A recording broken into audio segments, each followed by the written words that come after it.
Alright, so we're going to sum up all of this kind of exploration of transformations that we've been talking about.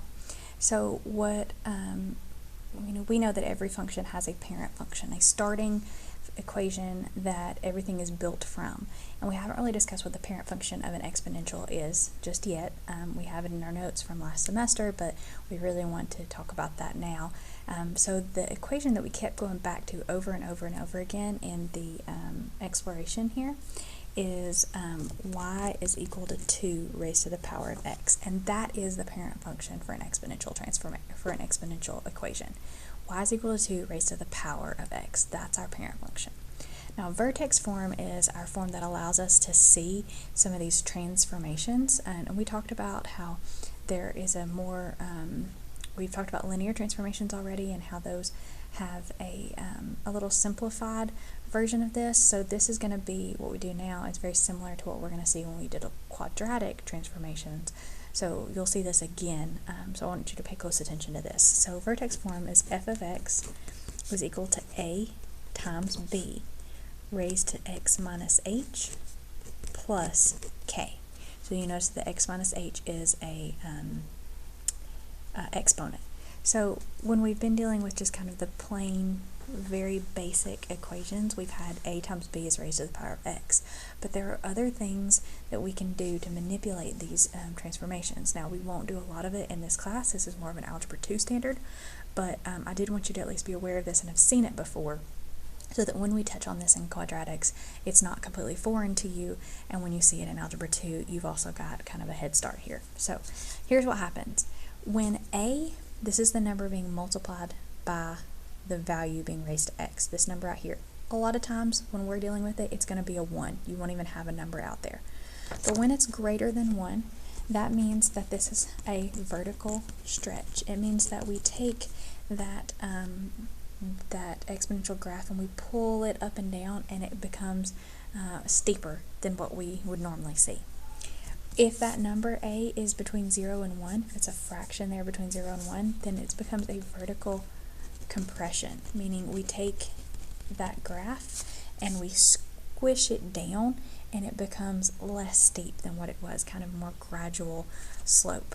And so that is something that you will see and will be more apparent when we deal with quadratics as well. Now, if we flip that a to a negative, where there's a negative in front of the b, we would assume it's a negative 1 here.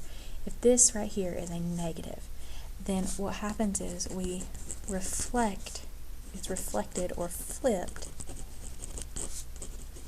across the x-axis. That's what we saw in one of those first examples. I think it was example number 3, where we saw that it flipped upside down and was across that x-axis. So that's what happened when we make that a value a negative. We saw this when we dealt with a negative slope with linear. It flipped it into a different direction, and that's a reflection. Now, when we change h, okay, and that means when we change this number that's being added or subtracted from the x and the exponent. So normally we just have an x there, but if there is an addition or subtraction here, then we have to change this, and what that means is a horizontal shift. And what we found was that when that was a plus h, it went to the left. When it was a minus h up here, it went to the right.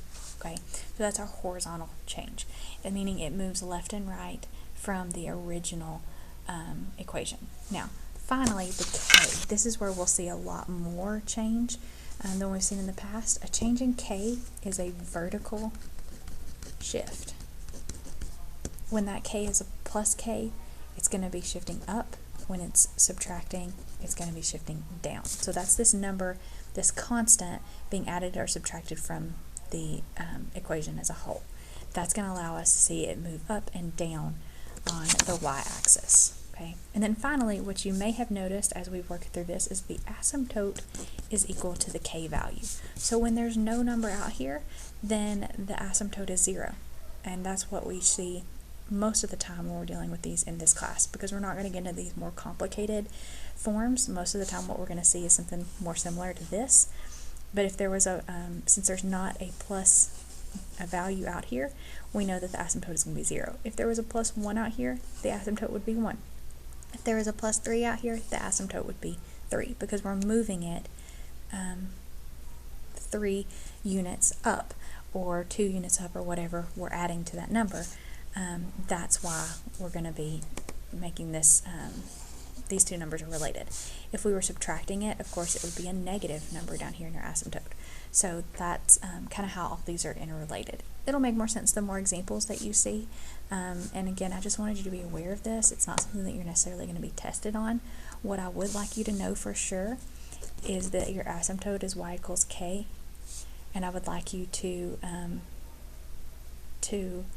really just have a basic idea of the rest of these, okay? That the a value, if it's a negative, it's going to be flipped. The h is the horizontal shift, the k is the vertical shift, and that's kind of where I want you to focus your energy and time on these exponential transformations. A lot of what we do with the exponentials can be done graphed on the calculator so that you can physically see the changes. So don't stress too much about these. I just want you to be aware of them and to be able to see them. And if you have any questions, you can let me know.